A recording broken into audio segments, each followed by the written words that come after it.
महाराष्ट्रामध्ये नुकतंच फडणवीसांनी मुख्यमंत्री पदाची शपथ घेतली. त्या शपथविधीनंतर एक अतिशय गंभीर गोष्ट घडली, ती कोणीच ऑब्झर्व्ह नसेल केली. खूप लोकांनी अभिनंदनासाठी देवाभाऊंचे स्टेटस ठेवले.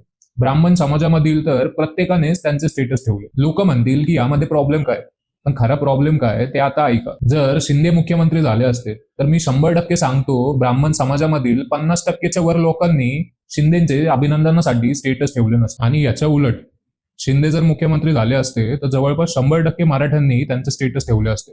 पण देवाभाऊंच्या विषयात ते घडलं नाही. हे चित्र दाखवतं प्रगत महाराष्ट्रामधील सामाजिक दरी. सामाजिक दृष्ट्या हे वातावरण खूप घातक आहे. अहो, सिंपल गोष्ट आहे. एखादा नेता कोणत्याही समाजाचा असो, जर एखाद्या पदावर बसतो, त्या पदावर बसण्याच्या आधी तो जात आणि धर्मनिरपेक्षतेची शपथ घेतो. आपण सेलिब्रेशन पण सेम ठेवलं पाहिजे, मग समोर मुख्यमंत्री कोणत्याही समाजाचा असो. आणि मी हे सगळ्याच समाजांना उद्देशून सांगत आहे. आपणच जर मानसिक दृष्ट्या असं तुकडे तुकडे गँग झालो तर महाराष्ट्र आणि भारत कधी एक होईल.